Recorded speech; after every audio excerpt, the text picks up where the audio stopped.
बंधुगण, हिंदू पर्वपर्वाणी रे अक्षय तृतीया को खूब पवित्र पर्व बोले कहुए। एही दिन माँ लक्ष्मी को आशीर्वाद प्राप्ति हेबा सह धन प्राप्ति होता है। सुना संपत्ति जान आदि एही दिन किनिबा अत्यंत शुभंकर। एहा द्वारा घरे सुख समृद्धि प्रवेश करिथाए।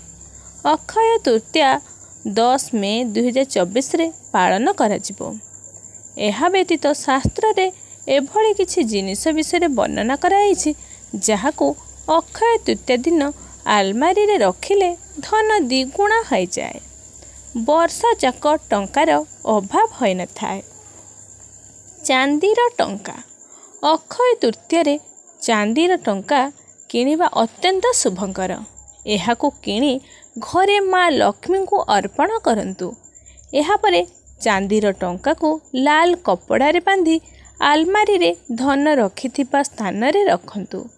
मान्यता अनुसार एहा द्वारा धनर अभाव होई न थाए। आलमारी रे सर्वदा टंका और सुना द्विगुणित होई थाए। द्वितीय जिनसटी होछि अपराजिता गछर चेर। अक्षय तृतीया दिन अपराजिता गछर चेर को गंगा जल रे धोई दियंतु। एथिरे केसर तिलक लगाई चांदीर डब्बारे रखंतु। एहाकू धन रखिथिबा स्थान रे रखंतु। एही उपाय रे मालामाल होई जांती। तृतीय जिनसटी होछि श्रीफल। श्रीफल को माँ लक्ष्मी और भगवान कुबेरଙ୍କ प्रतीक बोली कहा जाए। मान्यता अनुसार आलमारी दुकान रे श्रीफल रखिबा द्वारा कदापि टंकार अभाव होई न थाए। वास्तुदोष मध्य दूर होई थाए। अक्षय तृतीया दिन श्रीफल को लाल कपड़ा रे बांधी आलमारी रे रखंतु। नेक्स्ट जिनसटी होछि हळदी।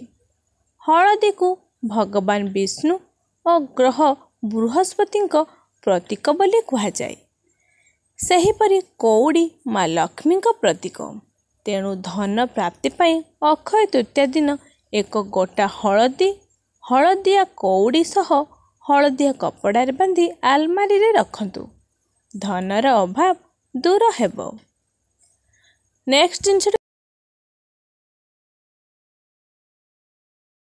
समृद्धि और सौभाग्य पाई कुबेर यंत्र को विधि विधान रे पूजा करी स्थापन करंतु। पूजा परे एहाकू आलमारी रे रखंतु। पूर्णिमा, धनतेरस, दीपावली रे एहाकू पूजा अर्चना करंतु। एहा द्वारा धनर अभाव दूर होई थाए।